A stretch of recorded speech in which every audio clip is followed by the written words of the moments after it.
हरि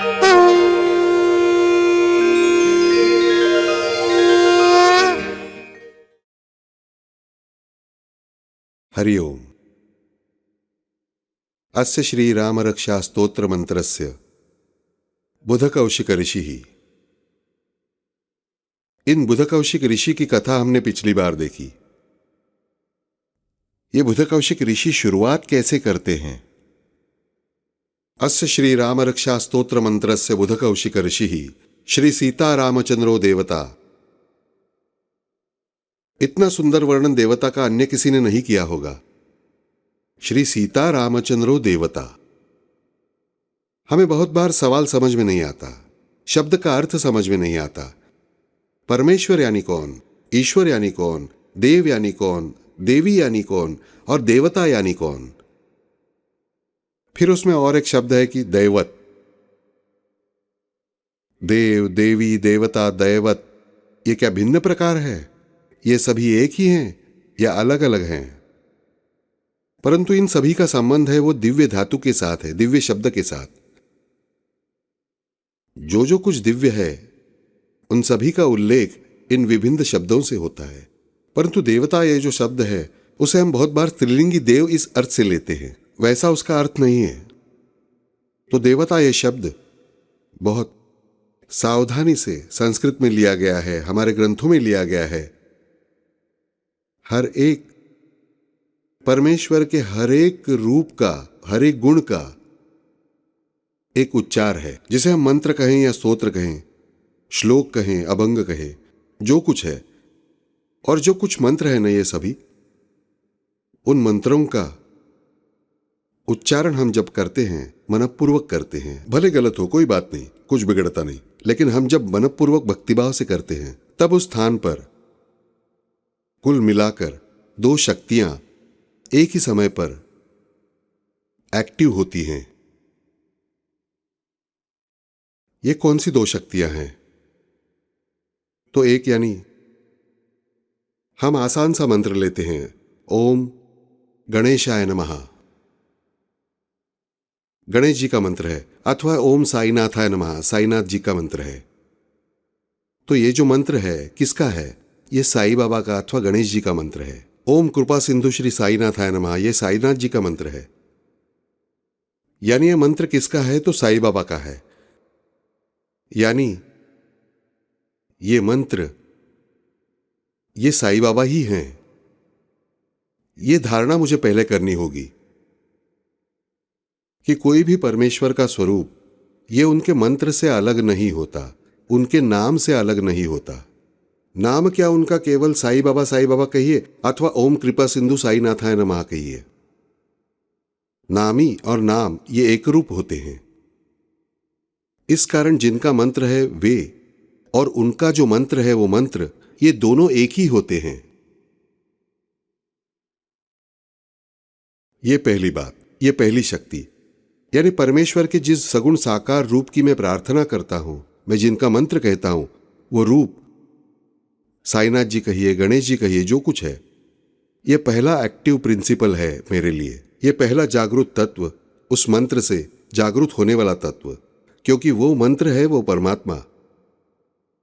और इसी समय साइमल्टेनियसली हम जिसे कहते हैं एक ही समय एक ही साथ, simultaneously is the apt word. एक ही समय पर उसी समय इस मंत्र का जो मैं उच्चारण करता हूं, इस मंत्र का जो मैं उच्चारण करता हूं, उसके साथ इस मंत्र का उच्चारण जिन कई लोगों ने पहले ही किया है,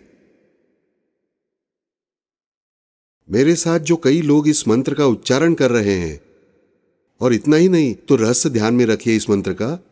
मंत्र यानी कोई ऐरा गैरा खड़ा होकर कोई मंत्र लिखेगा, ऐसा नहीं। सिद्ध पुरुष द्वारा ही दिया गया मंत्र, सिद्धों ने उच्चारण किया हुआ मंत्र जो है, जो उचित मंत्र है। कोई बिना वजह ओम डबड़ाय नमः, ओम खबड़ाय नमः, उसे कोई नहीं होगा, ध्यान में रखिए। किसी भी शब्द को यह जोड़ दिया और आगे नाम लिया तो नहीं होता, तो उसका किसी अधिकारी पुरुष द्वारा कभी उच्चारण किया गया होना चाहिए। फिर ऐसे आगे चलकर उच्चारण करने वाले लोग हैं, उनकी भी शक्ति है। ये सभी शक्तियां जो है इस उच्चारण के कारण जो पवित्रता उत्पन्न होती है, जो घनता उत्पन्न होती है पवित्रता की, उन स्पंदनों की घनता जो उत्पन्न होती है, कंसोलिडेशन जिसे कहते हैं, उसकी एक देवता बनती है। उसे मंत्र देवता कहते हैं। यानी सीधी सी बात पर गौर कीजिए, ओम कृपा सिंधु श्री साईनाथाय नमः। इस मंत्र का देव कौन है? तो साईनाथ जी हैं। लेकिन उसी के साथ इस मंत्र का उच्चारण आज तक लाखों लोगों ने किया है। उसे अत्यंत सिद्ध पुरुषों ने, अवतारी पुरुषों ने सिद्ध किया है। इस मंत्र के उच्चारण के कारण उन वाइब्रेशन से जो एक दिव्य शक्ति बनती है, वो दिव्य शक्ति यानी वो मंत्र देवता। और इसी कारण ऐसा मंत्र जिसका उच्चारण अत्यंत पवित्र व्यक्ति ने किया है, मेरे साथ हजारों लाखों लोग कर रहे हैं, उस मंत्र की शक्ति से, स्पंदन से, पवित्र स्पंदन से देवता बनते हैं। वे मंत्र देवता फिर उच्चारण करने वाले हरेक को उनके स्पंदन अविरत देते रहते हैं। हम प्रजातंत्र में हैं तो हमें मतदान करना ही चाहिए। और इस पूरी सृष्टि में ही प्रजातंत्र है, ध्यान में रखिए, क्योंकि परमेश्वर ने हमें कर्म स्वतंत्रता दी है, यानी व्यक्ति स्वतंत्रता दी है। प्रजातंत्र का गुणधर्म क्या है? व्यक्ति स्वतंत्रता। तुम्हें मन चाहा बर्ताव करो। लेकिन इस प्रजातंत्र में क्या मैं मनचाहा बर्ताव कर सकता हूं? कहे तो हां, कहे तो नहीं, क्योंकि इस प्रजातंत्र में आप ही जिसे चुनते हैं वे लोग ही कानून बनाते हैं और कानून के अनुसार आपको बर्ताव करना ही पड़ता है। फिर यदि आप आपका मनचाहा बर्ताव करते हैं वो गलत होगा, तो आपने ही चुने हुए लोगों ने बनाए हुए कानून के अनुसार आपको सजा होगी। यानी आपको सजा कौन दे रहा है? आप खुद ही कर रहे हैं। उसी तरह वैसे ही कोई अच्छी बात आप खुद को ही अच्छी बात देते हैं। आपने चुनी हुई सरकार आपको अच्छा ही देती है।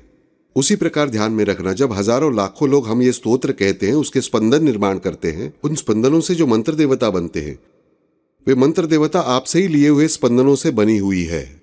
लेकिन फिर भी वो एक और एक और एक, मान लीजिए 1000 लोगों ने, हम उदाहरण के लिए लेते हैं, 1000 लोगों ने यह मंत्र गत 1000 वर्ष से कहा है, यानी 1000 गुना 1000। ऐसी उसकी कंपन संख्या निर्माण होने वाली नहीं। और उसमें हर एक का एक गुना जुड़ता है, यानी एक का 1000 वर्ष। एक ने कितने वर्ष तक कहा? 10 वर्ष। उसकी अ ये संख्या, उसमें ब ने जोड़े 2 वर्ष, उसकी ब ये संख्या, तीसरे की क ये संख्या। इस प्रकार एक दूसरे से मिलते नहीं। तो जितनी बार वो व्यक्ति भावोत्कटता से कहता है उतनी बार गुणन होता है। इस महत्वपूर्ण रहस्य पर गौर कीजिए कि जब कोई व्यक्ति भावोत्कटता से एक बार भी कहता है तब वो जोड़ नहीं रहता, वो गुणन बन जाता है। देखिए 4 और 2 ये 2 आंकड़े हैं। आप 4 और 2 को जोड़िए, कितने हुए? 6। 4 दूनी होता है 8। 4 गुना 2 यानी हुए 8। जवाब 6 से निश्चित ज्यादा है। 20 अधिक 10 कितने हुए? 30। लेकिन 20 गुना 10 कितने हुए? 200। हमारी समझ में आएगा कि प्रमाण कितने गुना बढ़ जाता है। यह जब होगा 2000 अधिक 2000 कितने हुए? 4000। लेकिन 2000 गुना 2000 क्या जवाब है? यानी हमारी समझ में आएगा कि इतने बड़े प्रमाण में स्पंदन बनते हैं। और इसी कारण ये जो देवता है, वे देवता, मंत्र देवता ज्यादा से ज्यादा शक्तिशाली बनती है। और अहम बात यह है, जो कोई इस मंत्र का उच्चारण करता है और एक बार भी जब मनपूर्वक करता है, उसके मन के सामने मंत्र के जो देव हैं, साईनाथ जी कहिए, गणेश जी कहिए, जो कोई है, उस मनुष्य का मन पूरी तरह उस देव के सगुण रूप के चरणों में एक रूप हुआ है। उसी पल ये मंत्र देवता उसे कई गुना फल देते हैं, क्योंकि उनके पास के स्पंदन कभी खत्म ही नहीं होते, वे अविरत बढ़ते ही जाते हैं। और ये सामूहिक उपासना का सबसे महत्वपूर्ण रहस्य है। हम जब हजारों लोग एक साथ आते हैं, अथवा हमारे घर में 10-12 लोग, 5 लोग एक साथ बैठते हैं और कहते हैं, उसका हमें फायदा, ये मंत्र देवता नामक शक्ति तैयार होती है। वो पहले अस्तित्व में नहीं होती है, वो भक्तों की भक्ति से अस्तित्व में आती है और फिर वही एजेंट का काम करती है। हमें हमेशा परमेश्वर और हमारे बीच एक एजेंट लगता है। कोई बाहरी संचार होने वाली स्त्री, कोई देवी, कोई ज्योतिषी, कोई बाबा, कोई बुआ, कोई माता जी, कौन कौन हमें लगता है। लेकिन वे कोई एजेंट का काम नहीं कर सकते। एजेंट का काम कौन करता है? तो वो मंत्र शक्ति, इस मंत्र के देवता। ये मंत्र के देवता फिर आपको जिसका मंत्र है ना, उसके साथ जोड़ने का काम ये मंत्र देवता करते हैं। और ये जो मंत्र देवता है वे भक्ति से ही उत्पन्न होती है। और हर एक मंत्र के ऐसे अलग मंत्र देवता होते हैं और हर एक मंत्र की अपनी एक ताकत है। परंतु इन सभी मंत्रों के, मान लीजिए 1000 मंत्र है, 1000 मंत्रों के 1000 मंत्र देवता हैं। वे सभी के सभी अंततः जो मूल मंत्र है ओमकार, उस ओमकार का ही अविभाज्य घटक है। लेकिन बात कैसी है, ओमकार के स्पंदनों का इस्तेमाल नहीं कर सकता। उनका इस्तेमाल करने के लिए मुझे बहुत साधना करनी पड़ती है। तो उसी बात को इस मंत्र शक्ति की, मंत्र देवता की सहायता से मेरे पास लाकर इस्तेमाल कर सकता हूं। हम कहते हैं लंका में सोने की ईंटें हैं, लेकिन मुझे उसका फायदा क्या? मेरे घर में सोने की ईंट एक हो तो मुझे फायदे की है। ओमकार में प्रचंड बड़े स्पंदन है, विश्व को व्याप्त कर शेष रहने वाले स्पंदन, लेकिन उन्हें प्राप्त करना इतना आसान नहीं है। मुझे शांति से हर एक मंत्र में ओमकार लगाना चाहिए, वो मंत्र कहना चाहिए। इस कारण उस मंत्र के मुझ पर होने वाले सभी परिणाम अच्छे ही होते हैं। मुझे उसके गलत उच्चारण से भी बाधा नहीं होती। मैंने जब गणेश जी के जन्म की कथा बताई थी तब बताया था ओमकार क्यों लगाते हैं हम मंत्र के साथ। तो मुझे समझना चाहिए जब मैं ओमकार लगाता हूँ उससे मुझे अच्छा फायदा ही है। ओमकार से डायरेक्ट ज्यादा वाइब्रेशन प्राप्त करना ये सामान्य मनुष्य का काम नहीं है, क्योंकि उसके लिए बहुत बड़ी ध्यान धारणा, समाधि पद तक की अवस्था प्राप्त करनी होती है, परंतु वे स्पंदन में शांति से प्राप्त कर सकता हूँ। मामूली सी बात देखिए, आपके घर के आसपास कितने स्थानों पर फंगस बड़ा आपको मिलता है ना? फंगस बड़ा है, हम देखते हैं फफूंदी, फंगस है नहीं फफूंदी। मान लीजिए आपके घर के किसी व्यक्ति को खांसी हुई है और स्कूल के किताबों में हम पढ़ते हैं कि फंगस से पेनिसिलिन और एंटीबायोटिक बनते हैं, तो आप क्या कहेंगे? चलो बेटा तुम्हें खांसी हुई है तो ये फंगस खाओ, ब्रेड लेकर उसे सड़ने दो और फंगस खाने के लिए कहो। क्या उसकी बीमारी ठीक होगी? उल्टा बीमारी और बढ़ेगी, क्योंकि उस फंगस से पेनिसिलिन अलग करना होता है डॉक्टर को, और फिर उसे लेने के बाद मेरी बीमारी ठीक होगी। फंगस से जैसे पेनिसिलिन बनाकर कोई साइंटिस्ट मुझ तक आता है तभी मेरी बीमारी पर उसका इलाज होता है। फंगस में वो है ही, उसी तरह ओमकार में ये शक्ति है, लेकिन वो मुझे डायरेक्टली अवेलेबल नहीं, क्योंकि मेरी वो ताकत नहीं। वो ताकत जिन साइंटिस्ट की है, जिन संतों की है, जिन सिद्धों की है, ये उन्होंने ये मंत्र बनाए होते हैं। फिर उन मंत्रों के जो देवता हैं वे हम पर एंटीबायोटिक की तरह, पेनिसिलिन की तरह काम करते हैं। हमारी बीमारियां ठीक होती है, यानी हमारे सवाल हल होते हैं। इसलिए जो मंत्र देवता है, ये दूसरी शक्ति, जिस पल मैं मंत्र कहता हूं उस पल वो एक्टिव हुई होती है मेरे लिए। इसलिए हमें बताया जाता है कि संभवतः नियम किया है तो उसमें रुकावट मत आने देना। रुकावट आने से कोई पाप नहीं लगता, इससे वे देवता बिल्कुल भी क्रोधित नहीं होते, ये समझना चाहिए। परंतु होता क्या है कि वो मंत्र देवता जो एक विश्व देवता उत्पन्न हुए हैं, यानी उस मंत्र के उच्चारण से, स्पंदन से इस विश्व शक्ति में, विश्व में स्थित सभी स्पंदनों से देवता उत्पन्न हुए हैं। उनका संबंध मुझसे जोड़ने वाले, मेरे देह से संबंधित होने वाले भी एक मंत्र देवता बनते हैं। आया समझ में? यानी कैसा है, कोयना बांध में बिजली निर्माण हुई, वहां से वैसी की वैसी मेरे घर तक ला सकता हूं क्या? नहीं, क्योंकि वो आती है तो मेरा घर यानी हाँ कहने से पहले ही जल चुका होगा, क्योंकि वो ताकत प्रचंड है। हम वो लाखों वैट्स की बिजली वहां से धीरे कम करते करते हुए हमारे घर तक 240, 120 वैट्स तक हम लाते हैं। देखिए, हम रास्ते पर देखते हैं बड़ी तारें लगाई रहती हैं। उन बड़ी तारों के नीचे यदि हम लोहा ले जाते हैं तो कभी कभी गाड़ी भी ऊपर उठाई जाती है, इतना मैग्नेटिक करंट उसमें होता है, हमने देखा है। यानी हमारे घर में वो धीरे धीरे लानी पड़ती है। यानी इसके जो सब सेंटर्स होते हैं वैसे इस विश्व के स्पंदनों की मंत्र देवता बनते हैं। उसी तरह प्रत्येक व्यक्ति के स्वयं के प्रारब्ध के अनुसार और स्वयं के देह के अनुसार इस मंत्र शक्ति के एक देवता बनते हैं। ये मेरे देह में रहने वाली जो मंत्र देवता है, वे मंत्र देवता इस विश्व के मंत्र देवता से एकरूप होते हैं।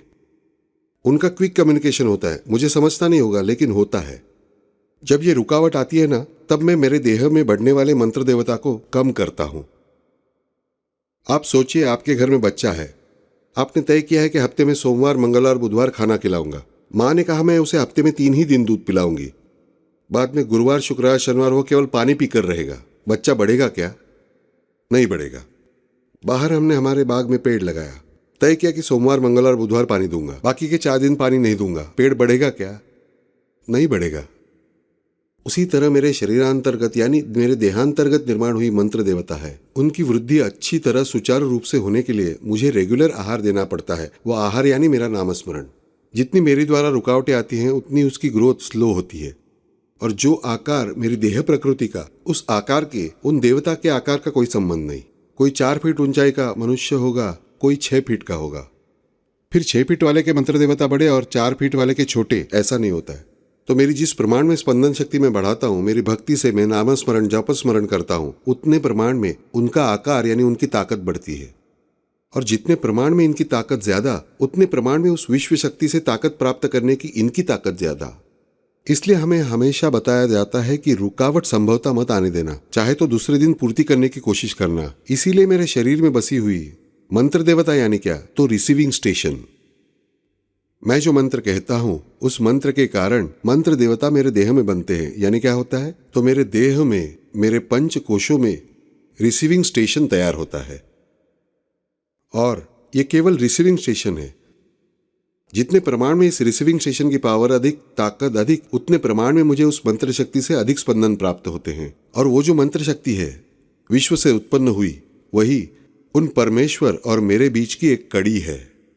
परमेश्वर की यानी उन ओंकार की। देखा जाए तो सभी मंत्र ओंकार में है, यानी परमेश्वर में है। यानी परमेश्वर की ताकत उन मंत्र देवता के पास, और उन मंत्र देवता से मेरे शरीर के उस रिसीविंग स्टेशन तक आती रहती है। ये सादा सुदा मार्ग है। हमें दूसरे फालतू एजेंट की आवश्यकता नहीं है, यह हमें समझना चाहिए कि मेरे लाडले वो सावले विट्ठल और मैं, इनके बीच दूसरा कोई नहीं है। इन दोनों के बीच कौन है? केवल मेरी भक्ति, मेरी नियमितता, मेरी अच्छा बर्ताव करने की लगन। इन बातों से मेरे देह की जो मंत्र देवता बने, जो विश्व के मंत्र देवता ऑलरेडी बन चुके हैं, वे अविरत है। उन्हें ताकत कहां से मिलती है? मेरी शक्ति से जैसे मिलती है उसी प्रकार ध्यान में रखिए। यह बात कैसी है? लाखों लोग मंत्र कह रहे हैं, इससे वे मंत्रमय देवता बने इस विश्व में। जितने लोग मनपूर्वक मंत्र कहते हैं, उनके जितने स्पंदन इकट्ठा होते हैं, उतने ही स्पंदन वे ओंकार, वे परमेश्वर इस मंत्रमय शक्ति में डालते हैं। हमारा प्रोविडेंट फंड कैसे होता है? वेतन से जितने पैसे काटे जाते हैं उतनी ही कंपनी भी डालती है। वैसा ही व्यवहार, लेकिन बहुत अच्छी तरह यहाँ कि भक्त जितने प्रमाण में स्पंदन निर्माण करते हैं इस विश्व में, जो स्पंदन निर्माण होते हैं, उतने ही स्पंदन परमात्मा में एडिशनल और डालते हैं। यानी सोचिए, यदि हम ओम कृपा सिंधु साईनाथाय नमः अथवा ओम भूर्भुवः स्वः, जो कुछ भी मंत्र हम कहते होंगे, उस मंत्र की ताकत जिस प्रमाण में भक्त वृद्धि करते हैं, उतने ही प्रमाण में वृद्धि परमात्मा भी करते हैं। इस कारण वो अविरत संपत्ति है। ऐसी ये मंत्रमय शक्ति है। यानी जिनका मंत्र है वे देवता, वे दिव्य विभूति, वो एक शक्ति।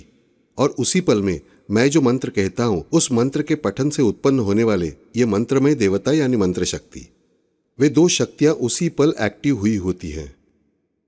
और इसी कारण मंत्र और नामस्मरण, इन पर मैक्सिमम जोर हमारे संतों ने दिया कि नाम जप यज्ञ तो परम, बाधू न शके स्नानादि कर्म, नामे पावन धर्म अधर्म, नाम परब्रह्म वेदार्थे। संतों ने आत्मीयता के साथ हमसे कहा, अरे सब कुछ छोड़ दो, धर्म अधर्म जो सब गलत होगा वो माफ होगा तुम्हारा, लेकिन नाम लो। वेदों ने भी हमें यही बताया, लेकिन उसे हम अनदेखा करते हैं। इसका कारण क्या है? क्योंकि हमें कैसा होता है, सबूत दो नहीं तो माफी मांगो। सामने हमें सब दिखाई देना चाहिए। पत्नी पति से 10 बार पूछती है, तुम्हें मुझसे प्यार है या नहीं, प्यार है या नहीं, प्यार है या नहीं। पति भी देखता है पत्नी कहाँ है, आज से देर से आई, यहां देखती है, वहां देखती है। क्यों? हमें निरंतर चाहिए सामने के व्यक्ति से कि मैं तुम्हें प्यार करता हूं, मैं तुम्हें प्यार करता हूं, मैं तुम्हें प्यार करता हूं। भरोसा चाहिए। छोटे बच्चे की बात अलग है, लेकिन हम बड़े हो जाने के बाद भी हमें निरंतर भरोसा चाहिए। परमेश्वर से भी हमें भरोसा चाहिए, व्यक्ति से चाहिए। तो मुझे यहां समझना चाहिए कि हम हर बात का सबूत मांगते हैं, लेकिन सबूत कहीं बाहर नहीं मिलते। बच्चों ध्यान में रखना, सबूत बाहर से कहीं से भी नहीं आता। सबूत मुझे मेरे जीवन में ही मिलता है, लेकिन उसे मुझे दूसरों के अनुभव से खोजना आना चाहिए। सीधी सी बात मैं हमेशा बार बार कहता हूं कि गेहूं चावल हम खाते हैं, उसे यदि हर मनुष्य तय करेगा जन्म लेने के बाद गेहूं चावल ही क्यों खाने हैं, केवल मेरी माँ, दादा दादी, परदादा परदादी खाते हैं इसलिए मैं केमिकल टेस्ट करूंगा, चावल गेहूं प्रूव होते हैं तो ही मैं मेरे जीवन में चावल गेहूं खाना शुरू करूंगा। ऐसा हर एक मनुष्य तय करेगा तो मुझे बताइए, आधे लोग जीने से पहले ही मर गए होंगे ना। हमारे दादा दादी, परदादा परदादी, परदादा ने खाए हैं गेवल चाहो, उसमें से कोई हार्म नहीं होता। ये हम जानते हैं, इसलिए हम खाते हैं ना। उसी तरह वहां मात्र हमें विश्वास है। खाने की बात हो तो हमें विश्वास होता है, पर भगवान की बात आती है तो मेरे माता पिता भक्ति करते थे, मेरे दादा दादी भक्ति करते थे, हम क्यों करें?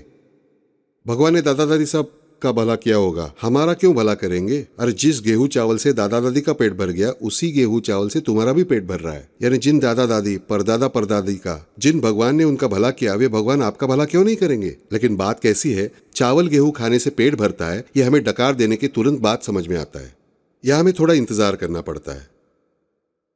वो इंतजार करने के लिए हम तैयार नहीं, लेकिन इंतजार करना यानी क्या, वो सबूरी है ना। उस सबूरी को देने का महत्वपूर्ण काम जो हम हर एक चाहते हैं वो ये मंत्र देवता करते, ध्यान में रखिए। सबूरी देने का काम उस मंत्र के देवता नहीं करते, तो श्रद्धा देने का काम साईनाथ जी करेंगे। तो सबूरी देने का काम उन साईनाथ जी की प्रेरणा से ही उत्पन्न हुई उसकी जो मंत्र शक्ति है, उस मंत्र की जो देवता है, वे हमें सबूरी देने का काम करते हैं। हमारे लिए श्रद्धा और सबूरी दो आवश्यक बातें हैं, वे हमें इस तरह मिलती रहती हैं। और फिर सबूरी आने के बाद श्रद्धा बढ़ती है, श्रद्धा आने पर सबूरी बढ़ती है। ऐसी दोनों एक दूसरे को बढ़ाने वाली बातें हैं। और यहां बुध कौशिक ऋषि हमें क्या कहते हैं सुंदरता से, श्री सीता रामचंद्रो देवता। यहां सुंदरता से ये बात बताते हैं कि ये मंत्र जो है, इस मंत्र के अधिष्ठाता देव कौन है, तो रामचंद्र जी। और इस मंत्र की शक्ति कौन है, तो सीता जी हैं, भूमि कन्या सीता जी। मैंने क्या कहा, यह मंत्र देवता मंत्र शक्ति किससे उत्पन्न होती है? पृथ्वी के पुत्रों से, यानी हम मनुष्यों ने उच्चारण किए मंत्रों से। यानी हमारी वाणी कहां रहती है? हमारी चार वाणियां हैं, वैखरी, मध्यमा, पश्यंती और परा। परावाणी कहां रहती है? तो हमारे नाभिस्थान पर, एम्बिलिकस के पास रहती है, यानी उदर में रहती है। पृथ्वी के पुत्रों के उदर से ही यह वाणी निकलती है। परावाणी से ही बाकी की वाणियों का विकास हुआ है। यानी हम जो मंत्र शक्ति कहते हैं, उस मंत्र शक्ति से ही जिनका जन्म हुआ, वे भूमि कन्या सीता जी। सीता नाम के अनेक अर्थ है। सीता नाम का एक अर्थ है हल के फाल से जमीन में जो दरार बनती है, वो दरार यानी सीता। दूसरा सीता नाम का अर्थ है शक्कर। हम साई चरित्र में पढ़ते हैं कि हेमाड़पंत जी की उस कथा में, चोड़कर जी की, साईं बाबा कहते हैं कि प्याले भर भर कर सीता के। सीता यानी शक्कर, सीता यानी मधुरता, सीता यानी शीतलता नहीं, सीता यानी शांति, शांत स्निग्ध यानी सीता। ये शांति मुझे किससे प्राप्त होती है? नामस्मरण से प्राप्त होती है, मेरे मंत्र स्मरण से प्राप्त होती है। एक ही वाक्य में बहुत अच्छी तरह कहते हैं कि श्री सीता रामचंद्रो देवता। सीता जी ही श्री है, लक्ष्मी जी है वे, श्री सीता। यह मंत्र देवता और अधिष्ठात्री देवता रामचंद्र जी। राम जी नहीं कहते, राजा राम जी नहीं कहते, दूसरे किसी नाम से उन्हें नहीं बुलाते, तो रामचंद्र। राम जी ये सूर्य कुलोत्पन्न है। फिर उनके नाम के साथ चंद्र कब जोड़ा गया? हम हमेशा किस शब्द का इस्तेमाल करते हैं? राम नाम। हम रामचंद्र का नाम कहते हैं क्या? नहीं। बच्चे का नाम रखते समय हम रामचंद्र रखते हैं अथवा श्री राम रखते हैं। ये सूर्य कुलोत्पन्न राम जी रामचंद्र बन गए। नाम क्या रखा? तो श्री राम रखा, राम नाम रखा। कौशल्या जी ने नाम रखते हुए श्री राम रखा। ये चंद्र कब बने? ये चंद्र कुलोत्पन्न नहीं है, कृष्ण चंद्र कुलोत्पन्न है। हमने पिछली बार देखा, ये सूर्य कुलोत्पन्न है। तो इनका नाम राम न होकर राम भानु होना चाहिए था। इनका नाम रामचंद्र कैसे हुआ? चंद्र यानी शीतलता, स्निग्धता, शांतता। शीतलता यानी शीतलता नहीं, शीतलता शांतता। जिस क्षण इन श्रीराम का सीता जी से स्वयंवर हुआ ना, उसी क्षण श्रीराम के रामचंद्र जी बन गए। सीता जी के बिना ये प्रचंड उग्र है, सीता जी के साथ ये अत्यंत दयालु है। ये सबसे महत्वपूर्ण रहस्य है।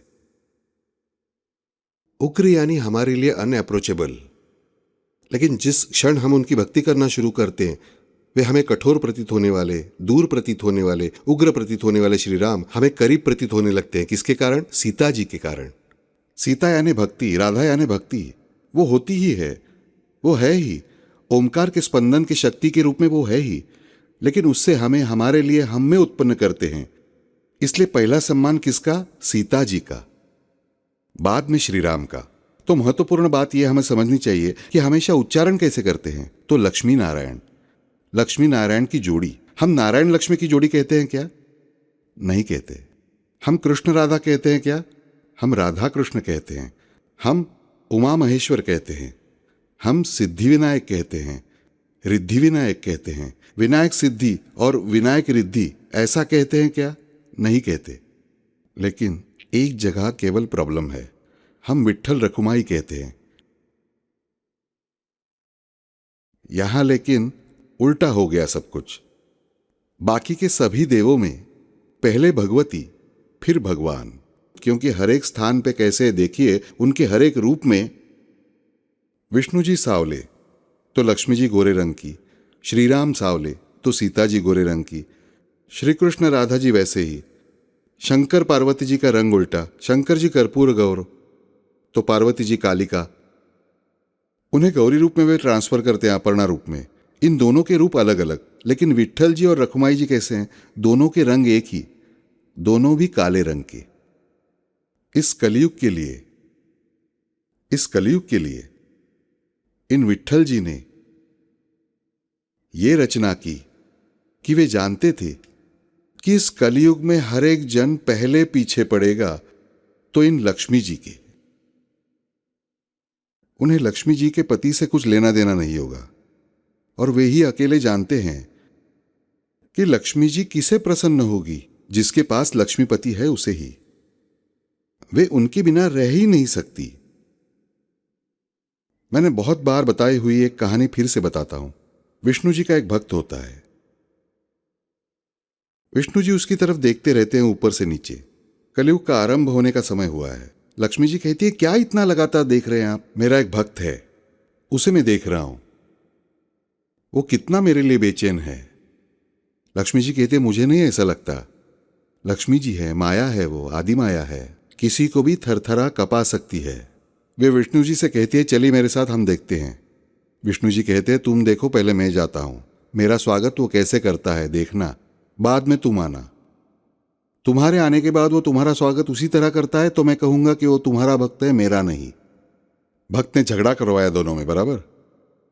विष्णु महाराज आते, दरवाजे पर चतुर्भुज स्वरूप में विष्णु महाराज आए। पता चलने पर भक्त एकदम खुश हो जाता है, घर में लाता है, खुद के घर में हर रोज पंच पकवान, आरती, धूप, फलाना ढिमका, बड़े सोने मोती के हार गले में डालता है। ऐसे कुछ दिन बीतते हैं। फिर लक्ष्मी जी कहती है, अब मैं जाती हूं। और लक्ष्मी जी आती है, लेकिन कैसे? तो अत्यंत बदसूरत, कुरूप, बूढ़ी, घिनौनी बुढ़िया के रूप में आती है। हाथ में भीख मांगने का कटोरा लेकर आती है। उसे देखकर यह भक्त गुस्सा हो जाता है। ये कौन सी बला आ गई मेरे यहाँ? ये मेरे भगवान बैठे और यहाँ बला कहाँ से आ गई? वे कहती है, बेटा मुझे पीने के लिए पानी देते हो क्या? ये एक फूटे कटोरे में उसे पानी लाकर देता है कि दरवाजे पर नहीं चाहिए, क्योंकि विष्णु भगवान भीतर से पूछते हैं, क्या है रे, क्या है रे? बिना वजह भगवान को बुरा लगेगा। फूटे कटोरे में पानी लाकर उसके सामने पटकता है। वे वो कटोरा लेती है और पानी पीती है और कटोरा नीचे रखती है और वो मुड़ती है। भक्त देखता है तो क्या, कटोरा सोने का। अरे बाप रे! और तब तुरंत, माई कहाँ चली? अरे ये तो आपके बच्चे का घर, बच्चे को छोड़कर मां कहीं जाती है क्या? माई कहती है, हां बच्चे, मैं आती हूं ना। माई आती है घर में, ये उसे अच्छे पाट पर बिठाता है, भोजन पानी देता है। यहां विष्णु महाराज को भूख लगी है, बैठे हैं अंदर भूख से बेचैन, लेकिन आज ध्यान नहीं है। विष्णु जी उसे बुलाते हैं, अरे बच्चे मुझे भूख लगी है, दोपहर के 12 बजे हैं, हाँ थोड़ा रुकिए, थोड़ा रुकिए। लक्ष्मी जी उसे उठने ही नहीं देती वहां से। थोड़ी देर बाद उसे उठने देती है। विष्णु जी खाना खाते हैं। थोड़ी देर बाद लक्ष्मी जी कहती हैं, अरे क्या रे, तुम मेरे पैर दबा रहे थे, तब कौन ये आदमी तुम्हें बार बार बुला रहा था? अरे नहीं, वो विष्णु बैठा है अंदर, पहले उसे बाहर निकालो, मुझे उसकी जगह पर बैठना है। ये कहता है, माँ ऐसा मत करना, मैं उसे दूसरे कमरे में रखता हूं, तुम्हें अच्छा कमरा देता हूं। मुझे नहीं चलेगा, यदि तुम्हें मैं चाहिए तो उसे हाथ पकड़कर बाहर निकालो। भक्त सोचता है, ये सब सोने की बना रही है, विष्णु महाराज ने 15 दिनों में कुछ भी सोने का नहीं बनाया। ये भीतर आता है, भगवान मुझे लगता है लक्ष्मी माता आपको याद कर रही होगी ऊपर, मेरे कारण आप में दूरी ना हो, आप वहां पर जाइए।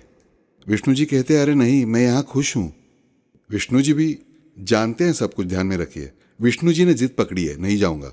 यह अंत में कहता है, अब जाते हो या? तब लक्ष्मी जी उनका रूप प्रकट करती है। इसलिए इस कलयुग में विष्णु जी के तब ध्यान में आया कि ये हर एक भक्तगण जो है वो पहले नाम लक्ष्मी का लेगा, लेकिन बाद में नारायण कहना भूल जाएगा। पहले के लोग मनपूर्वक लक्ष्मी नारायण सीताराम कहते थे। कलयुग में केवल ये लोग सीता सीता, राधे राधे या लक्ष्मी लक्ष्मी कहेंगे, नारायण का नाम नहीं लेंगे। और यदि नारायण का नाम नहीं लेते तो पहले लिए हुए नाम से वे माता प्रसन्न नहीं होंगी, अपने बच्चों का सब बुरा ही होगा। इसलिए उन्होंने नाम धारण किया विट्ठल रखुमाई। कंपलसरी भगवती का नाम लेना है तो भगवान का नाम लेना ही होगा। माँ बाप को ही चिंता होती है आखिर उनके बच्चों की ध्यान में रखिए, लेकिन हमने बाकी सबके नाम ऐसे देखे हैं तो ये दो नाम ऐसे हैं कि विठ्ठल रखुमाई। बाप रखुमा देवी वरा ज्ञानेश्वर जी कहते हैं। हुई गड़बड़ फिर से। हम कहते हैं विठ्ठल रखुमाई, लेकिन ज्ञानदेव जी ने अकेले ने क्या कहा? बाप रखुमा देवी वरा। उन्होंने पहले ठीक बुझाई हमें कहते हुए, रखुमाई का नाम पहले, लेकिन देखा जाए तो पिता का नाम पहले। नाम ही क्या है? बाप रखुमा देवी वरा, रखुमा देवी के पति, यानी नाम किसका? उसका ही। फिर पहले पिता कहते ही हैं। यानी इस कलयुग के लिए इन संतों ने हमें कितनी सुंदरता से अच्छे मार्ग पर मोड़ा है। अन्यथा हम लक्ष्मी लक्ष्मी लक्ष्मी प्रसन्न हो इसलिए उसके पीछे पड़ जाएंगे और वे बिल्कुल भी हमारी तरफ नहीं देखेंगी, इसका हमें पता ही नहीं चलता। उस तरह ये श्री सीता रामचंद्रो देवता, सीता जी, ये इस मंत्र की राम रक्षा की मंत्र शक्ति है। और रामचंद्रो देवता, रामचंद्र ये अधिष्ठाता, लेकिन कैसे? राम नहीं, रामचंद्र। सीता जी के साथ राम जी, यानी सीताराम, यानी सीता जी दोनों में ही है, इसे ध्यान में रखिए। मंत्र शक्ति के रूप में भी सीता जी है और वहां देवता के रूप में, अधिष्ठात्री देवता के रूप में उन राम जी के साथ वे है, क्योंकि रामचंद्र सीताराम, श्री सीता रामचंद्रो देवता। अब बात कैसी सुंदर होती है देखिए। इन दो वाक्यों में बुध कौशिक ऋषि हमसे क्या कहते हैं? अस्य श्री राम रक्षा स्तोत्र मंत्रस्य। पिछली बार बताया है क्या शब्द इस्तेमाल किए हैं? स्तोत्र से कहा नहीं है, मंत्र से कहा नहीं है, स्तोत्र मंत्रस्य। बुध कौशिक ऋषि ही। इसमें फिर बहुत बड़ा रहस्य है। स्तोत्र मंत्र, स्तोत्र जो है और मंत्र जो है, उनका बुध और कौशिक इन दोनों नामों से रिश्ता है। स्तोत्र जो है वो क्या करता है? तो मुझे जगाता है, मुझे प्रबुद्ध करता है। और मंत्र जो है वो मेरा खजाना है, वो मुझे खजाना देने वाला है। लेकिन मुझे खजाना ये समझा ही नहीं, तो मैं उस खजाने का इस्तेमाल कर सकता हूं क्या? नहीं। तो मुझे जागरूक करने का काम कौन करता है? तो वो स्तोत्र करता है। इसलिए स्तोत्र मंत्र है। हम राम रक्षा क्यों कहते हैं? तो ये मेरी रक्षा करे इसलिए। इसकी रक्षा, उसकी रक्षा, उसकी रक्षा, ये स्तोत्र है, राम जी का स्तोत्र है, प्रार्थना है, राम जी की प्रशंसा है। लेकिन उसमें एक्चुअली क्या छिपा है? तो मंत्र छिपा है। वो मंत्र यही खजाना है। बच्चे को अगर कड़वी दवाई देनी है तो हम पहले क्या करते हैं? उसे शहद चटाते हैं, शहद में वो कड़वी दवाई देते हैं। इस कारण इस स्तोत्र में ये मंत्र दिया हुआ है। केवल मंत्र कहना हमें निरस्त लगेगा। ओम रीम रीम डाम डूम डाम डाम डाम कहते हुए हमारा मन नहीं लगेगा। लेकिन वही इस राम रक्षा का हर एक अक्षर मंत्रमय है, क्योंकि हमने उसकी कथा सुनी है मंत्रमय कैसे हुआ है। इससे क्या होता है बच्चों? ये स्तोत्र मंत्र जो है, ये स्तोत्र पाठ जो है ना, यानी जो प्रार्थना है, वो प्रार्थना हमें जागृत करती है। शिरो में राघवा पातु, पातु यानी रक्षा करना, कि मेरे सिर का राघव रक्षण करते हैं। पादो विभीषण श्रीदा, सिर से पांव तक। हमें उसमें से कोई दो शब्द समझ में आते हैं, उनका अर्थ नहीं समझता, लेकिन हमें अधिक अच्छा लगता है। अतः ये स्तोत्र जो है वो मुझे प्रबुद्ध करने वाला है, मुझे जागरूक करने वाला है, स्वयं की ओर आकृष्ट करने वाला है। और जो मंत्र है वो मंत्र ये खजाना है। उसका मैंने मनपूर्वक किया हुआ पठन यानी मंत्र, मननात् त्रायते इति मंत्रः। मंत्र की व्याख्या ही क्या है? मननात् त्रायते इति मंत्रः। मैंने उसका मनन करने के कारण जो मेरी रक्षा करता है वो मंत्र। तो ये स्तोत्र मंत्र यानी क्या? कि ऐसी प्रार्थना रची गई, ऐसी प्रार्थना बन गई कि जो हमें प्रार्थना बहुत आकर्षक लगती है, सुंदर लगती है। कहने के लिए देखा जाए तो बहुत आसान है, सच कहता हूं, अन्य मंत्रों की अपेक्षा में। एक आध दो शब्द जैसे आतसज्जय जैसे कहते हुए हमारी थोड़ी जीभ लड़खड़ाती है, हम डरते हैं। लेकिन हमारी समझ में यह आना चाहिए कि ये स्तोत्र और मंत्र, स्तोत्र मंत्र से बुध कौशिक ऋषि। स्तोत्र हमें जागरूक करता है, बुध करता है, प्रबुद्ध करता है, जागरूक करता है। और जो मंत्र है वो मंत्र हमें खजाना देता है, जो हमें आवश्यक है वो देता है। लेकिन जो आवश्यक है वो मुझे प्राप्त करना पड़ता है, और उसे प्राप्त करने के लिए मुझे वो ज्ञात होना आवश्यक है। वो ज्ञात करवाना, मुझे जागरूक करना, मुझ पर रहने वाले अज्ञान के आवरणों को दूर करना, मेरी अंध दृष्टि को दूर करना, ये काम कौन करता है? तो ये स्तोत्र करता है। इसलिए इसे मंत्र का स्वरूप नहीं है। इसे स्वरूप कौन सा है? स्तोत्र का है। परंतु इसकी आत्मा किसकी है? मंत्र की है। यह हमें समझना चाहिए। स्तोत्र मंत्रस्य, स्तोत्र ये उसका स्वरूप है, स्तोत्र ये उसका रूप है। उसका स्वरूप यानी उसकी आत्मा ये मंत्र है, यह मंत्रमयता है। और बिल्कुल पहले अक्षर से यह स्तोत्र भी है और मंत्र भी है। और फिर ये दो बातें, स्तोत्र मंत्र, बुध कौशिक, इनका रिश्ता आगे है। सीता रामचंद्रो देवता, स्तोत्र बुध सीता। मैं भक्तिपूर्वक स्तोत्र कहना शुरू करता हूं, मेरी जरूरत के लिए स्तोत्र कहना शुरू करता हूं, लेकिन मैं भक्तिभाव से कहता हूं। तब मुझे जागरूक करने वाला काम कौन करता है? तो ये सीता जी करती हैं। ये मुझे शांति देती है, ये मुझे सबूरी देती है। और जिस पल इन सीता जी की स्थापना होती है, उसी पल ये राम जी मुझे खजाना और मुझे चाहे वो देना शुरू करते हैं। ऐसा समय ध्यान में आएगा कि ये जो जोड़ियां हैं, जो 3 जोड़ियां हैं, उन्हें कैसे बनाया गया है। बुध कौशिक, स्तोत्र मंत्र, सीता रामचंद्रो देवता, श्री सीता रामचंद्रो देवता। यहां मुझे एक छोटी सी वारकरी संप्रदाय की कथा याद आती है। एक बार ऐसी बात हुई थी कि सावता महाराज जो है, इनकी महत्वपूर्ण बात कोई जानता है क्या बच्चों? ये कभी भी पंढरपुर नहीं गए। एक बार भी पंढरपुर न जाते हुए संत बन गए, ध्यान में रखिए। और हम 100 तीर्थ क्षेत्र घूमते हैं, लेकिन संत होना तो दूर, हमारा अंत होता है, लेकिन उससे कुछ हासिल नहीं होता। तो ये सावता महाराज एक बार भी पंढरपुर नहीं गए थे। उनके गांव में इनसे ईर्ष्या करने वाले लोग बहुत थे। एक बार कोई संत बन गया तो इनसे ईर्ष्या करने वाले लोग बहुत। उस गांव में एक पाटिल जी होते हैं और एक कुलकर्णी जी होते हैं। ये दोनों प्रचंड ईर्ष्या करते थे इनसे कि भला क्यों लोग इसे मानते हैं। ये कुलकर्णी जी बड़े विद्वान समझने वाले, पाटिल जी गांव के चीफ। दोनों को बहुत गुस्सा आता है इसका। सभी ढिंढोरा पीटते हैं। हमें आजकल कोई पूछता नहीं। कोई प्रॉब्लम हो तो सावता जी के पास जाते हैं, सावता जी इनके सवाल झट से हल कर देता है, हमें कोई पूछता नहीं। ऐसा क्यों? ये पंढरपुर के विठोबा की भक्ति करता है इसलिए। ऐसा हम लोग भी करते हैं। अच्छी बात, वो करता है, हम भी करेंगे। ये क्या देखते हैं हर वर्ष दिंडी होती है, हम दिंडी में जाएंगे। ये कभी गया नहीं पंढरपुर में। हम एक बार तो जाके आएंगे तो हम इससे भी ग्रेट। ये अब उसकी उम्र की 51 वर्ष हो गई, अभी भी पंढरपुर नहीं गया। ये लोग फिर हर रोज शाम भजन गाने का प्रोग्राम शुरू करते हैं। दोनों अपने आंगन में बैठते हैं और जोर जोर से विट्ठल विट्ठल विट्ठल कहते भजन गाते हैं। बात ऐसी होती है, उनके अपने बीवी बच्चों को छोड़ के दूसरा कोई भी वहां नहीं आता है। ये लोग भजन करते रहते हैं। इन्हें क्या लगता है, अब कार्तिकी एकादशी आएगी, हम पंढरपुर जाएंगे, फिर हमारा सम्मान बढ़ेगा। फिर ये पैदल वारी करने निकलते हैं। पूरे गांव को खाना खिलाते हैं। लोगों का क्या, खाने पीने के लिए कोई भी तैयार होता है, पूरा गांव खाना खाने आता है।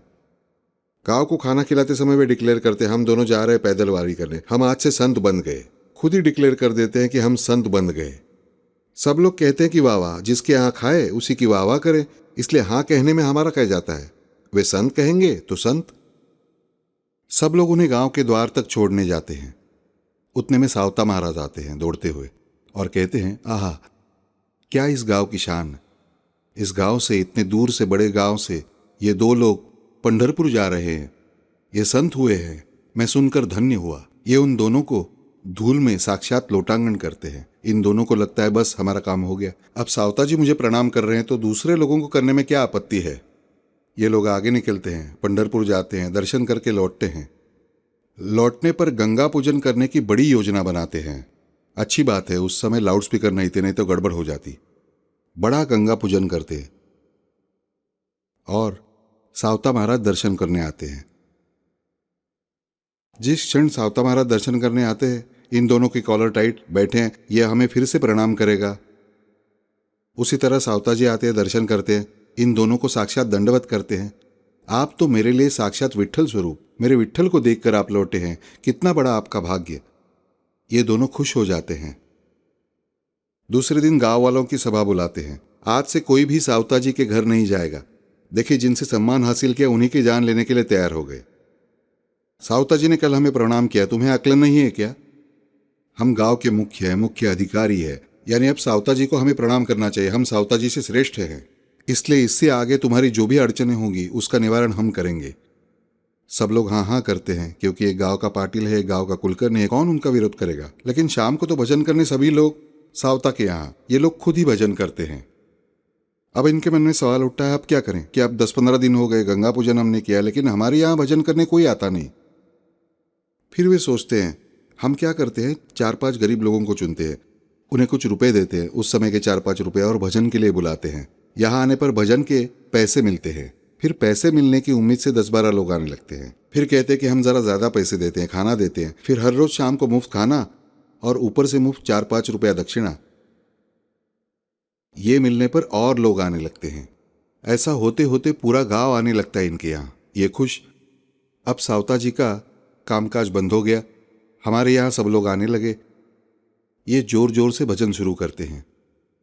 भजन सब लोग मिलकर जोरदार करते हैं, लेकिन भीड़ बढ़ने लगती है। आसपास के गांव के भी लोग आने लगते हैं। अरे मुफ्त का खाना कौन भला छोड़ेगा, और पाटिल जी के घर का खाना, अच्छे मिष्टान्न का। आसपास के गांव के लोग भी आने लगते हैं। अब ये संत के रूप में विख्यात हो गए हैं। सभी गांव गांव के लोग यहाँ इकट्ठा होने लगते हैं। और अब होता क्या है इनका, ये इतने लोग आने के कारण पाटिल और कुलकर्णी जी दोनों भी उनकी देखरेख में बिजी हो जाते हैं। और ये देखने में इस गांव से आए, उस गांव से आए, उस गांव से आए, ये आए, वो आए। और हर रोज इन्हें दूसरा काम क्या है कि 4-5 नौकरों को भेजते हैं, सावता के यहाँ कोई नहीं है ना, इसका यकीन करने। सावता जी के यहाँ कोई नहीं है, वो अकेले ही हैं। इस कारण इनका ध्यान, अब ये भगवान का नाम गलती से चाह लेते हैं, लेकिन विट्ठल विट्ठल करते हुए वो भी रुक गए। लोग भजन करते हैं, इनका ध्यान लोग अच्छी तरह से बैठ सकते हैं या नहीं सकते, कितने लोग आते हैं, कितने लोग जाते हैं, इस तरफ। ऐसे ही कुछ दिन बीत जाते हैं और फिर अगली आषाढ़ी एकादशी होती है। अब इन्हें फिर से जाना ही होगा। ये फिर से निकलते हैं दोनों जाने के लिए। सावता महाराज फिर से आते हैं। ये कहते हैं, पापी हो तुम, हमारे पैरों को स्पर्श मत करना। सावता महाराज कहते हैं, मैं दूर से ही आपको प्रणाम करता हूं। सावता महाराज बेचारे दूर से दोनों को प्रणाम करते हैं। ये दोनों पंढरपुर फिर से जाते हैं। आषाढ़ी के बाद लौटते हैं, फिर से गंगा पूजन करने की बड़ी योजना बनाते हैं। और यहां लेकिन सावता महाराज को घर में आने नहीं देते। तुम घर में मत आना, तुम पापी हो, तुम्हारे कारण हमारा पूरा गांव बिगड़ा था, अब कहीं जाकर पूरा गांव सुधर रहा है। तुम हमारे घर आकर इन लोगों को फिर से मत बिगाड़ना, इस मूर्ति को तुम अशुद्ध मत करना। सावता महाराज कहते हैं, आपकी बात सच हो सकती है। इतना बड़ा जन समुदाय आपके साथ खड़ा है, आपके भजन में आता है, आप साक्षात विट्ठल जी के 2 बार दर्शन करके आए, तो आप कितने महान होंगे। मुझे आपकी आज्ञा पूरी तरह मंजूर है। आज से मैं ये गांव छोड़कर गांव की सीमा से बाहर रहूंगा। सावता महाराज बेचारे अपनी गठरी लेते हैं, पत्नी को लेते हैं, उनके खेत में जाकर रहते हैं गांव से बाहर। शाम को ये लोग गंगा पूजन के बाद भजन करने बैठते हैं। जोर जोर से भजन शुरू होता है। उस दिन दोनों भजन करने बैठते हैं। होते होते ऐसी बात होती है, ये आंखें खोलकर देखते हैं तो क्या, जो शालिग्राम रखा होता है गंगा पूजन के लिए, उस शालिग्राम को लेकर एक चूहा भागता है। इस आवाज से उनकी थोड़ी तंद्रा भंग होती है। देखते हैं तो क्या, एक चूहा शालिग्राम लेके जा रहा है। उसके पीछे पाटिल जी, उसके पीछे कुलकर्णी और उनके पीछे बाकी सभी लोग। पूरे गांव में चूहा आगे मुंह में शालिग्राम लेके और पूरा गांव में घूमता है और उसके पीछे ये सब घूमते हैं। ऐसा होते होते लगभग 3-4 घंटे वो चूहा उन्हें घुमाते घुमाते घुमाते जा रहा है और वही घूम रहा है, लेकिन उनके हाथ वो चूहा नहीं आता और चूहा किसी बिल में भी नहीं जाता, वो वही घूम रहा है। ऐसा होते होते पूरी रात बीतती है। आखिर ये सोचते हैं कि अब इस चूहे के पीछे पड़ने में कोई मतलब नहीं, हम दूसरा शालिग्राम लाते हैं और पूजा पूरी करते हैं। फिर पूजा कथन करने वाले पुराणिक कहते हैं, ये नहीं चलेगा, जिस शालिग्राम की पूजा की उसकी ही उत्तर पूजा होना आवश्यक है। अब आया प्रॉब्लम, यानी हमें उस चूहे को ही खोजना होगा। चूहा फिर रुक गया, ये रुके तो चूहा रुका, ये दौड़ने लगे कि चूहा दौड़ने लगा। ऐसा होते होते सुबह होती है, पूरा दिन बीतता है, आधे लोग चले जाते हैं। शाम तक सभी लोग निकल जाते हैं, बचते हैं केवल थके भागे पाटिल जी और कुलकर्णी जी। पुराणिक भी खुद के घर जाकर शांति से खाना खा रहे, क्योंकि जिम्मेदारी उसकी नहीं है। ये लोग चूहे को पकड़ना चाहते हैं, लेकिन चूहा मिलता ही नहीं। ऐसा होते होते वो चूहा सावता महाराज के खेत तक आता है। सावता महाराज वहां काम कर रहे होते हैं। वे इन्हें देखते हैं और कहते हैं, पाटिल राव, कुलकर्णी बाबा, क्या हुआ, आप बहुत थके हुए दिखते हैं। ये मेरा कुआं है ना, आप वहां का थोड़ा पानी पीजिए, आपको थोड़ा अच्छा लगेगा। कितने थके हुए हैं आप, क्या हुआ? वे कहते हैं, अरे उस चूहे को देखिए, हमारे भगवान को लेके भाग रहा है। याद रखना, उस चूहे को देखो, हमारे भगवान को लेके भाग रहा है। सावता महाराज कहते हैं, ऐसे कैसे होगा? आप जैसे संतों के भगवान को कौन भला भगा ले जाएगा? मुझ जैसे पापी के भगवान को भी कोई भगा नहीं ले जा सकता, तो आप जैसे संतों के भगवान को चूहा क्या लेके जाएगा? तब तक सभी लोग इकट्ठा हुए हैं, यहां सभी रुके हुए हैं। ये जानकर सभी लोग इकट्ठा होने लगते हैं। सावता महाराज से कुछ बातें हो रही है। सभी को सावता महाराज से प्यारे ध्यान में रखिए। केवल उनके पैसों के भुलावे में आकर और डर के कारण वो वहां नहीं जाते। सावता महाराज कहते हैं, वाक्य गौर करने जैसा है। मुझ जैसे पापी के भगवान को भी कोई भगा नहीं ले जा सकता, तो आप जैसे संतों के भगवान को भला चूहा क्या भगा ले जाएगा? उन्होंने पूछा, तुम्हारे भगवान कहाँ तुम्हारे पास है? तुम्हारे भगवान तुम्हारे पास कहाँ है? इन्हें विश्वास होता है? तुम्हारे भगवान तुम्हारे पास कहाँ है? जिस शालिग्राम की तुम विट्ठल विट्ठल करके पूजा करते हो, वह कहाँ है? दिखाओ हमें। और इन्होंने वही शालिग्राम चुराया हुआ है। इन्हें क्या लगता है, इस शालिग्राम में कुछ पावर है, क्योंकि पंढरपुर न जाकर उसके पास इतने लोग आते हैं, इसलिए उन्होंने इस शालिग्राम को चुराया हुआ है। इस कारण उन्हें यकीन होता है कि इसके पास इसके भगवान है ही नहीं। ये कहते हैं, मेरे भगवान तो मेरी झोपड़ी में है, आप आकर तो देखिए। ये कहते, जाने दो, वैसे भी आज सुबह से नहाया धोया नहीं है। इसके झोपड़े में जाते हैं। सावता महाराज के झोपड़े में जाते देखते तो क्या, जहां वे भजन करने बैठते हैं वहां अनगिनत शालिग्राम है, अनगिनत। पूरी दीवार शालिग्राम से बनी हुई है। देखते हैं तो इस तरफ की दीवार भी शालिग्राम से बनी है, पीछे की दीवार भी शालिग्राम से बनी है, सीढ़ियां भी शालिग्राम से ही बनी है। ये पैर रखने के लिए भी डरते हैं। नीचे देखते हैं तो जमीन भी शालिग्राम की। अब जमीन पर पैर न रखते हुए उड़ने की सिद्धि तो इन्हें प्राप्त नहीं हुई थी। पैर रखकर खड़ा होना तो चाहिए, लेकिन पैरों के नीचे तो क्या, शालिग्राम। और उन सीढ़ियों पर शांति से उस जमीन पर वहां पैर रखकर सावता महाराज तो खड़े हैं। वे कहते हैं, अरे पापी, तुमने शालिग्राम का घर बनाया? ये कहते, शालिग्राम कहाँ है? बाकी सब लोग देखते हैं तो उन्हें वहां जमीन दिखाई देती है। इन दोनों को हर तरफ शालिग्राम दिखाई देते हैं। अब सवाल है इन्हें, ये जैसे तैसे वहां कूदते हैं। जहां कूदते हैं वहां शालिग्राम। विसोबा खेचर से उल्टी बात होती है। जहां कूदते हैं वहां शालिग्राम।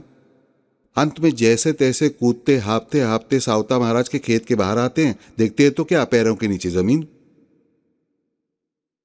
अब वे लोगों के समझ में आता है कि सावता महाराज का जहां जहां स्पर्श हुआ है उनके पैरों का, वो हर स्थान शालिग्राम बन गया है।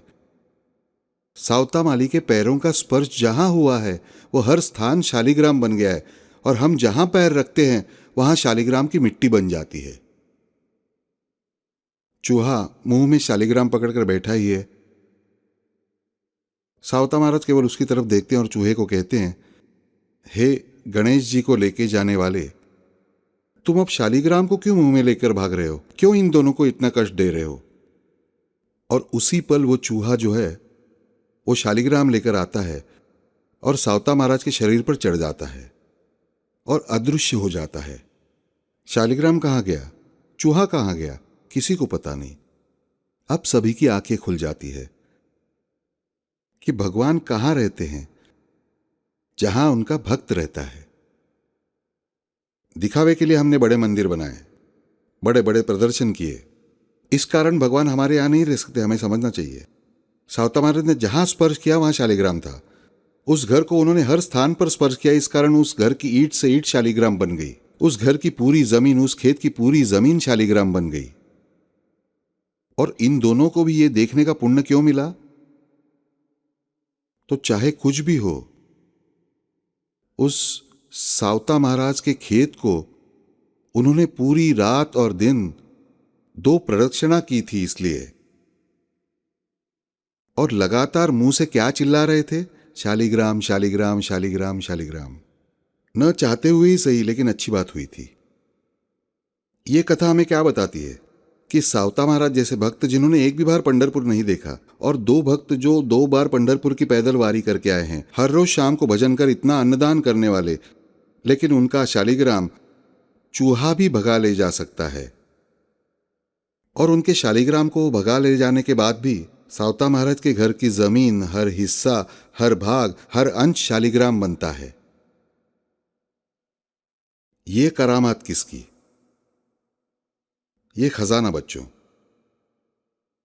हम उस पाटिल जी और कुलकर्णी जी से एक शालिग्राम चुराने की कोशिश करते हैं किसी का। क्यों चुराते हो? ये राम रक्षा का स्तोत्र रूप खजाना मेरे पास भरा हुआ है। किसी भी मांत्रिक तांत्रिक के जाल में फंसकर इस तरह की किसी शालिग्राम चुरा कर तुम्हारा जीवन नहीं बदलेगा। ध्यान में रखना बच्चों, राम रक्षा जैसा खजाना मेरे पास है। वो खजाना मेरे घर को शालिग्राम का बनाएगा, मेरे पैरों तली की जमीन शालिग्राम की बनाएगा, मेरे सीने को शालिग्राम का बनाएगा, मेरे सीने में शालिग्राम वो बिठाएगा। राम रक्षा जैसा मंत्र ही वो कर सकता है। ध्यान में रखिए, पूरा खजाना। देखिए, इन्हें एक शालिग्राम चुराना पड़ा और उसे भी संभाल नहीं सके। एक चूहे जैसा छोटा प्राणी, छोटा, बहुत छोटा सा प्राणी उनके सामने मुंह में वो शालिग्राम लेकर चला गया। मेरा मेरा कहकर जो हमने इकट्ठा किया होता है उसको हमारी आंखों के सामने हमारे अपने ही ले जाते हैं। हम कुछ नहीं कर सकते। मेरा घर मेरा घर मेरा घर कहकर हम पति पत्नी घर बनाते हैं। बेटा बहू आने के बाद कहती है, क्या सासू जी अपने पर्दे लगाए, चलो फालतू ये नए लगाएंगे। बेटा कहता है, क्या पिताजी पुराने जमाने जैसा करते हैं, हम ऐसा करते हैं। मेरा मेरा नहीं रहता। ऑफिस की जिस कुर्सी को मैंने मेरा मेरा माना 58 साल में छोड़नी पड़ती है। दूसरा कोई आकर बैठता है, तीसरे दिन जाने पर मुझे कोई हेलो तक नहीं कहता। जिस दुकान पर मैंने मेरा मेरा, बिजनेस को मैंने मेरा मेरा कहता हूं, कोई आता है और छीन ले जाता है। कोई भी चीज मेरी नहीं होती। इसका अर्थ संन्यास ले, ऐसा बिल्कुल नहीं है। लेकिन जो असल बात तुम्हारी हो सकती है, वो असली खजाना है, उसे कमाने की कोशिश करो। केवल लक्ष्मी लक्ष्मी कहकर उस शालिग्राम को चुराना चाहते हो, दूसरों के शालिग्राम को मत चुराना। खुद का घर सावता महाराज जैसा हो जाएगा, देख लेना। और उसके लिए मेरे पास खजाना कौन सा है? तो श्री सीता रामचंद्रो देवता। स्तोत्र मंत्रस्य बुध कौशिक ऋषि श्री सीता रामचंद्रो देवता। स्तोत्र और मंत्र बुध और कौशिक, सीता जी और राम जी, ये 3 अक्षय जोड़ियां मुझे धारण करनी चाहिए, तो मेरे जीवन की हर चीज शालिग्राम बनेगी। मेरे जीवन में कहीं भी खजाना कम नहीं पड़ेगा। मेरे जीवन में कहीं भी झरना कभी सूखेगा नहीं। श्री सीता रामचंद्रो देवता, ये आज हमने देखा। अगली बार हमें बहुत सुंदर बात देखनी है। अनुष्टुप छंदः। अनुष्टुप छंद जैसा सुंदर छंद नहीं। यह अनुष्टुप छंद यानी क्या? अनुष्टुप छंद की रचना यानी क्या? इस रचना का अध्यास क्या, अधिध्यास क्या, अभ्यास क्या, ये सब हमें देखना है। और इसमें ही बहुत बड़ा रहस्य छिपा है, इस राम रक्षा के पठन का। हरिओम।